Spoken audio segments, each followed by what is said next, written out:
Hello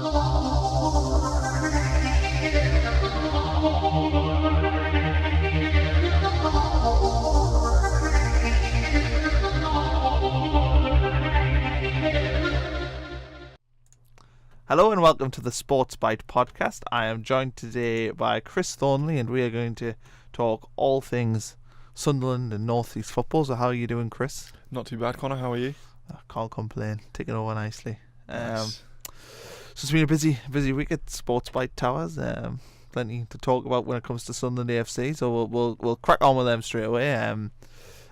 Gillingham won 4-1, Wimbledon 2-1 at the weekend. Oxford coming up this weekend. So I suppose the best place to start is the previous two away games, 6 points. How happy will Jack Ross be right now? Yeah, I think he'll obviously be delighted. We said on the last podcast that kind of 4 points would be a good return from those two games. Good memory. Yeah, so to come away with a 100% record from two difficult away trips as well, he'll obviously be delighted with that. And I think it's fair to say that Sunderland haven't particularly been that impressive in either of the games either, really. Like they've got the results without producing what you'd kind of consider their best football. Yeah, and I think if you look at this weekend, Oxford United at home, do you think the worry is that it could get caught if they don't get them performance levels up? Or do you think they'll be fine and they'll be able to raise the game like they did against Scunthorpe? Yeah, I think there's every chance they raise their game in this match against Oxford. You kind of hope that they'll almost adapt to the opponents as and when they play them. So if Oxford come out all guns blazing, you'd hope that kind of raises Sunderland's level and they can produce the football that we know they're capable of. And which are the players that have impressed you most at Sunderland over the last week? Well, I think you have to give special mention to Lee Catamol's performances in the last kind of 3-4 games since he's been back in the side. Obviously, he got a brace, which is almost unheard of. It is unheard of. Completely unheard of at the weekend to secure the win against Wimbledon. But I think even if you take away his goals, his performance in that game was outstanding, and he would probably been a candidate for man of the match regardless. Been impressed again with Max Power. He looks like he's building a really good understanding of Catamol in the middle, and then again Madger just looks like he's kind of a cut above at this level. Another goal against Gillingham, and he was a menace again against Wimbledon. So I think positive signs all round, especially going forward. There may still be some question marks defensively of Sunderland, but they're yet to kind of be properly tested by a top kind of. They've top only conceded one goal from open play, which is fantastic, really, when you consider that they have looked shaky at times, but obviously now they've kind of got a solid goalkeeper in McLaughlin, and I think Baldwin marshals that back four really well. Yeah, I think Baldwin's definitely been, for me anyway, probably the signing of the summer so far. It just seems to be, again, a cut above the level. He seems to impress, very good on the ball and very good at his defensive duties, and he carries the ball out of defence into midfield like a player. Sunderland have not had a player like that for ever. I can't remember having a centre back who was able to do that. Yeah. Dylan McGeoch, though, he's finally back from injuries. Came on off the bench, had a really good impact against Wimbledon. Came on with 1-0 down, ended up winning 2-1. Don't want to give him all the credit, but he deserves some. Where do you think he fits in going forward? Do you think now the winning games they can just continue to ease him in, or do you slap him in the start 11 this weekend? I think it'll be interesting to see what Jack Ross does with him, because you can't really make a case for dropping either of Catamol or Power at the moment. And if that's where he's going to play in the kind of midfield 2, I guess you could kind of move it to a midfield 3 and maybe drop one of the more offensive players. The one that I've seen is you put Max Power where Honeyman's playing, right? But then you drop Honeyman, but Honeyman's the captain. Yeah. So do you do that? Probably not. So I don't think there's any real rush to kind of get him in the side at the moment. If he keeps making positive impacts off the bench and changing games in the way he did against Wimbledon, then yes, I'd say get him in. But I don't think there's a rush to get him in the starting lineup this weekend at all. And I think why kind of change a winning side? If it ain't broke, don't fix it. Yeah, that's true. Look at the rest of the team. Obviously, we've got deadline day coming up in tomorrow. Catamol, Oviedo, do you think it's likely that they will stay? Where hearing rumours over at Rogue Report that Ndong isn't going to get a move. So Okay. Obviously it'd be fantastic if they kept hold of Oviedo and Catamount. It looks at this kind of late stage it would take something spectacular for them to kind of move at this point. I think Oviedo's already proved that he's going to be a fantastic player at this level, as you'd expect, and Catamount as well. And yeah, they've kind of got to prove to be value for money given the wages they're on. So yeah, Jack Ross will be pleased with their kind of contributions so far. It doesn't look as if they've decided that League One's a level below them. It looks as if they're up for the fight, and it's quite refreshing to see players that have kind of been responsible for Sunderland or for a team dropping down the division sticking with them. For Ndong, I don't really know where he fits into this team. he's a great player. He is a great player, yeah. So if he can get his head right, but he's not reported back for training, so that would suggest that his head's not right. Yeah, so it might take a little while for him to kind of be integrated back into even training, let alone being considered for fixtures. So I don't really think Jack Ross will be too fussed about Ndong at the moment. If he reports back and sorts himself out, fine. If not, he's got plenty of players that are already playing the role that he plays, and they're not missing him at the moment. So yeah. What do you do with Ndong then? So if Ndong doesn't leave, or how do you make sure he does leave? That's probably the question. How does something make sure he's out the door? Do you give away for free, or do you stick to your guns and request a fee? Well, what's his contract situation? Has he got more than a year? He'll have 3 years. Probably. Yeah. 2 So years at least. I think they have to kind of command a fee for him, especially given the outlay they've already kind of spent on getting him into the club and the wages he's cost them during his time there. Obviously, the January window will be something they'd probably look at for getting him out the door, if he can get himself fit and maybe even get a few games for Sunderland, get him kind of in the shop window during that time. I don't know whether that's something Jack Ross would consider. I think it'd be a risky move, probably getting him involved with the squad at this point. You don't really want someone who can come in and disrupt the kind of the positive team spirit that we've seen so far. So it will be really interesting to see what happens with Ndong. But as I say, he is still a fairly valuable asset to Sunderland in terms of the money he could bring in. So I don't think they'll necessarily want to write that off, and I'm not sure the owners won't want that kind of money to be written off. But yeah, I'm not really sure. What do you think about how would you deal with it? I would try my utmost to make sure he wasn't there, whether that be loaning him instead of getting a permanent deal.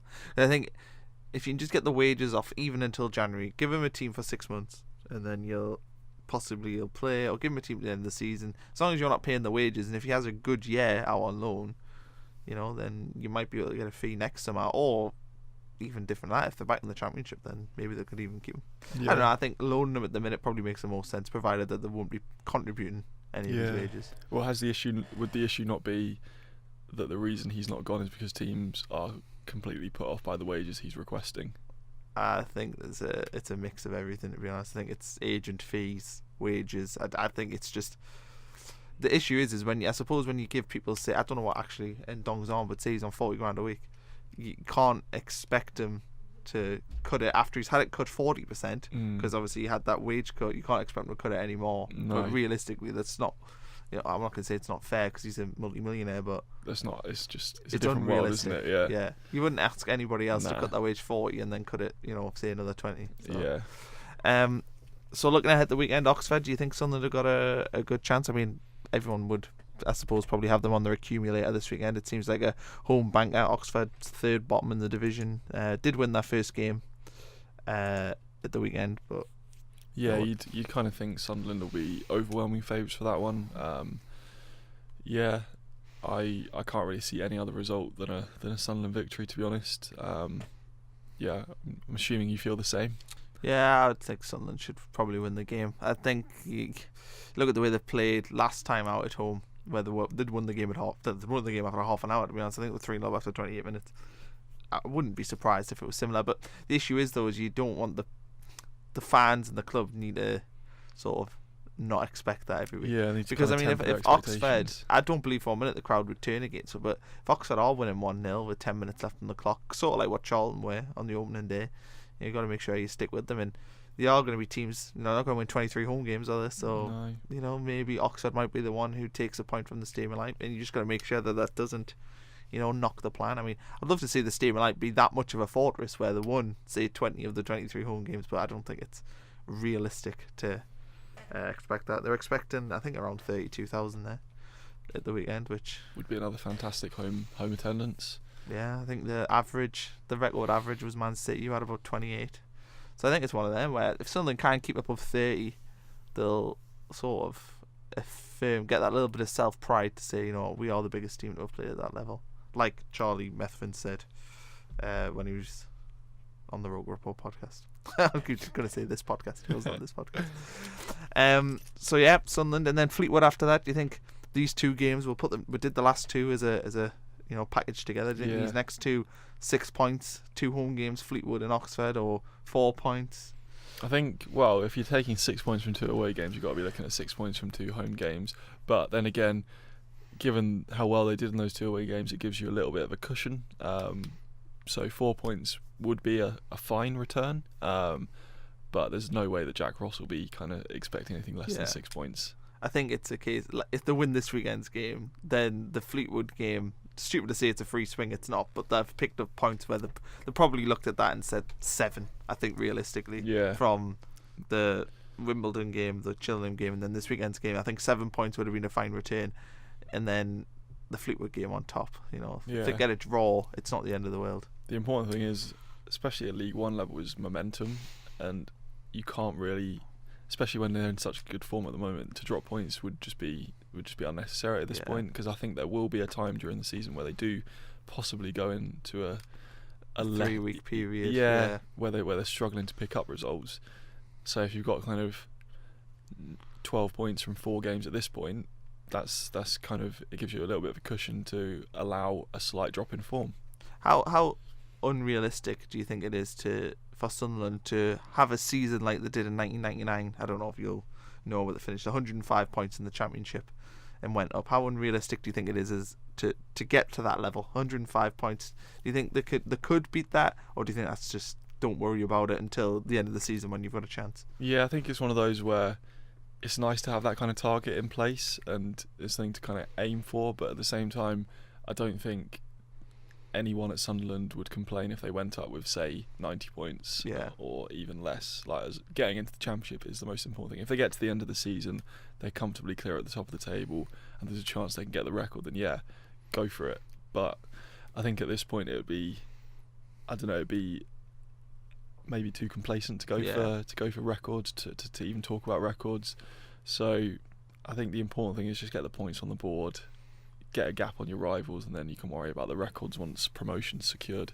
We spoke a little bit, I think, last week about the teams that are going to be in and around Sunderland. So you got, Portsmouth, Peterborough, Barnsley. So are they still the 3 that you think will be with them, and which one of them at the minute is impressing?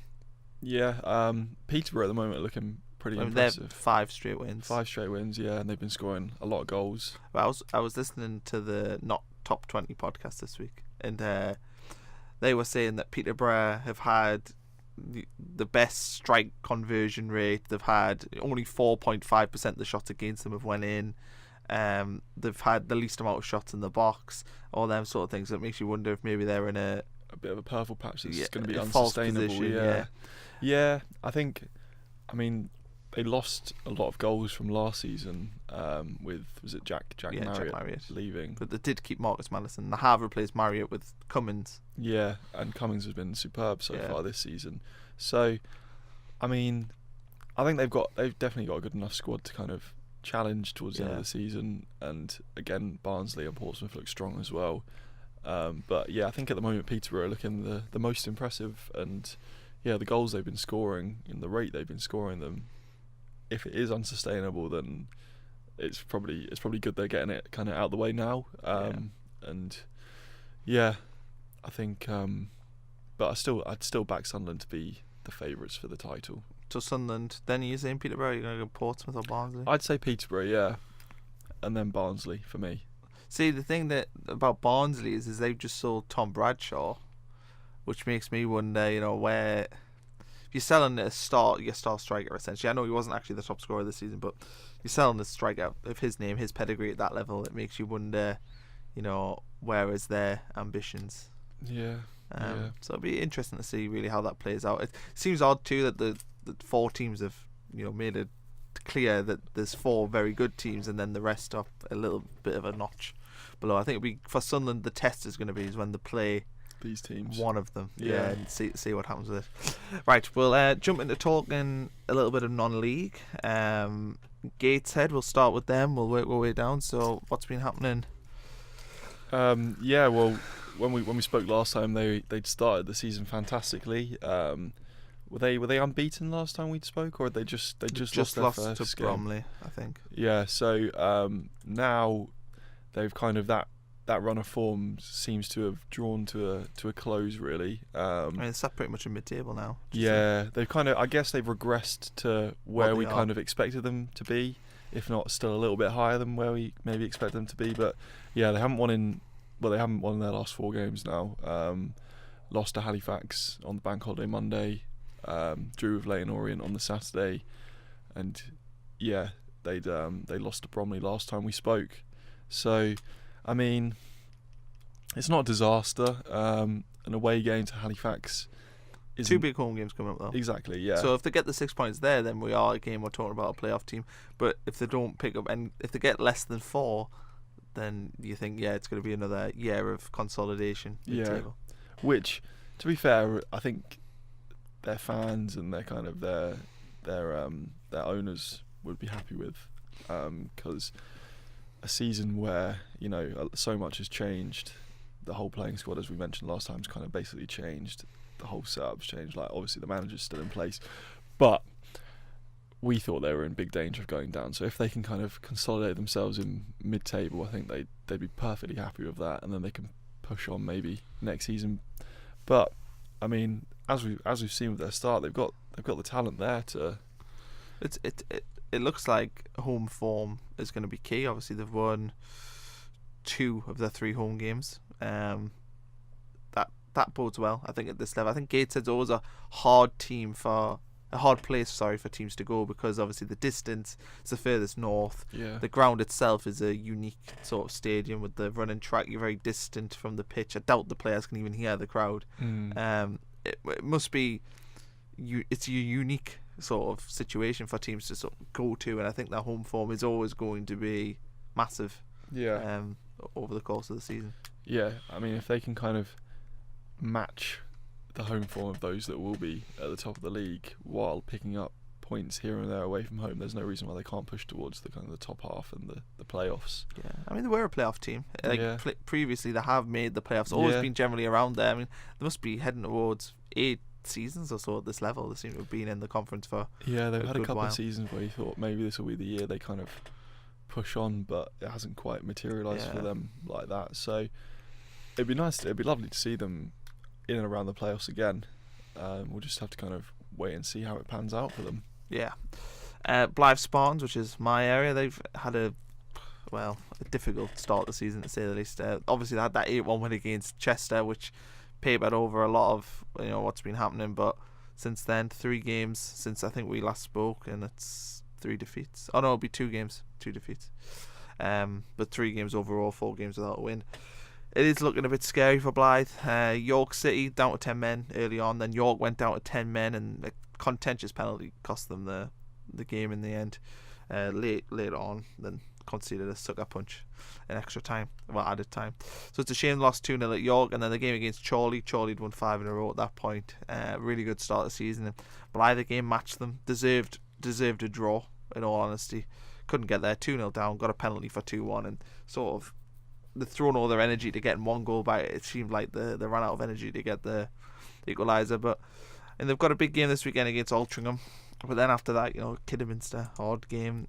I think the worry for Blyth is it looks like they might be in a relegation scrap, but I actually think their squad's maybe a little bit better than that. But the worry is when you keep losing games, will the chairman get itchy feet? Will the manager, everything? Oh God, the momentum in football is key. And when you've had such a poor start of the season compared to the season they had last year, the first half of last season they were brilliant. They were a playoff team. Second half, weren't great. And that form seems to have continued into this season. So I think they need to win this weekend. Altrincham, it's a sort of game on paper you look at, they can win. You look at that home game after that, Leamington, winnable, Telford after that. So I've got games coming up where you think they can pick up points, and it's just a case of 2 or 3 wins over the next 6 weeks would probably just see them move up the table. Yeah, get away from them. Yeah, relegation. Need to get a bit of confidence back in the squad. Yeah, and speaking of Blyth AFC have folded this week, despite being top of the Northern whatever league they're in. What was the Northern Premier League? I think so. Yeah. So yeah, they've resigned from the league. It's always a shame when a team goes under, but I think one of the things that I suppose is a saving grace is it's not a team that has history. It's not a Bedlington Terriers or a team like them where they've always been around. It's a team that's reasonably new, and they just haven't been able to get the momentum. I mean, why do you think they haven't been able to garner the support? Is it because they're so new? Is it because they weren't playing in Blyth? I mean, I think it's always difficult in a town of kind of Blyth's size to host 2 football clubs. I think especially one with the history of Blyth Spartans, is always going to kind of take priority, and that probably explains why they had such low attendances. And then obviously having to move to Ashington, again, that you kind of lose that connection with the town of Blyth when you're not playing there. So yeah, it is a massive shame to kind of see them fold. But as you said, it's kind of been coming for a little while, maybe. Well, they were getting bankroll at the moment. The owner Barry Elliott stops bankrolling it. They were never going to be able to sustain what they were. They had thrown money at it as well, but I think the issue is they probably went through the leagues a little bit too quickly, and they never, they didn't have a base. Yeah. I think if you don't have a ground, as is always the case, if you don't have a ground, even the top clubs struggle when they don't have a ground that they can call their own. And I think that was really the death warrant. Yeah, they didn't really have the foundations in place to kind of match the ambition they had. It's great that they had that ambition, but at some point you're kind of going to reach that ceiling where it all catches up with you, and the kind of the lack of money coming in compared to what's coming out all kind of catches up, and this is the end result. And do you think he was looking at South Shields and saw what was happening there, which was a similar kind of situation? South Shields obviously had a bigger history, but they were a club that weren't that well supported. It spent pretty much their entire history in the lower echelons of non-league football. They get a new owner who spends money, brings in players like Julio Walker, and academy players from Sunderland, Newcastle, and it snowballs there, and now they're playing in front of 1,600 people. I think that's what he was looking at as a model. Yeah, I think kind of what South Shields have done will be the blueprint for a lot of like owners' dream kind of scenarios.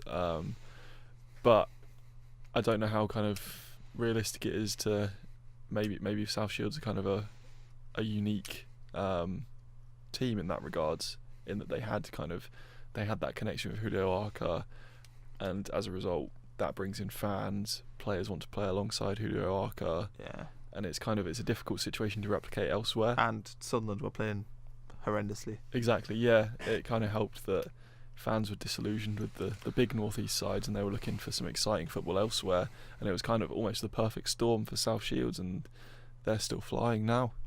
And if we look at the Northern Football League, it's the league that Blyth has resigned from. Shildon are at the top, Hebden second. Hasn't really changed much at the top from when we were last year.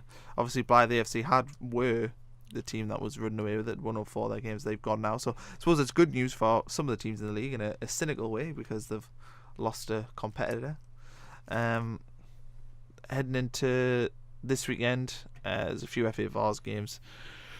Quite a lot of FA Vars games actually. There's only 3 Division 1 games. RCA are playing Ashington, which is probably the game of the weekend, certainly from our perspective.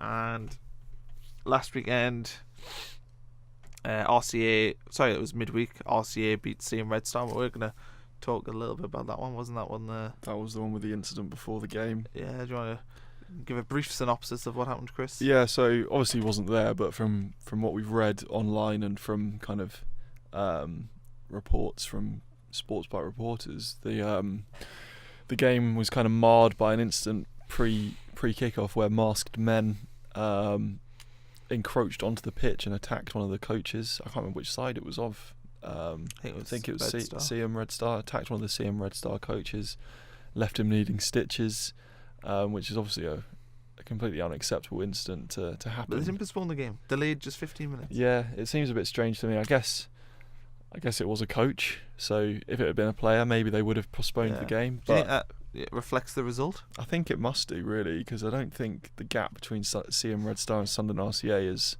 5 goals, and at home as well, especially at home. Yeah, and I think it's understandable for the players and staff to be completely shaken by what preceded the kickoff.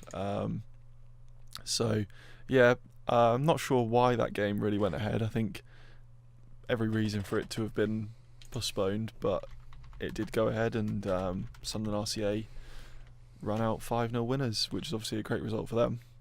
And South Shields, it's always nice to talk a little bit about South Shields, but actually they're coming in from a defeat at the weekend against North Ferriby. Now North Ferriby themselves have been they were a conference team 2 years ago, so they're a bit similar to Sunderland. They've had a double relegation, fell out the Conference North last year without really a fight, but 3-0 winners against South Shields on Monday. It's a disappointing result, isn't it? Yeah, looking at their form now, it's been fairly mixed, I think it's safe to say. Do you think that's something that they weren't expecting? Do you think they were expecting to have a similar kind of season this year to what they've had previously, or do you think it's almost good in a lot of ways to have that reality check? They're not going to be running away with it for once. It's now going to be a bit more of a contest. Yeah, I think there was always going to come a point where they hit a league where it's more kind of their level, if you know what I mean, a level playing field.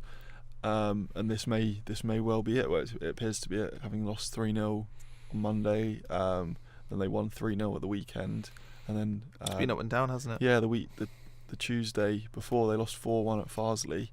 So I think they probably did need maybe this reality check, and it'll kind of. I remember when Blyth were in this league. I mean, Blyth were consistently the second best team in this league, because there was always one. FC United were in there for a while, Salford were in there for a while, Darlington were in there.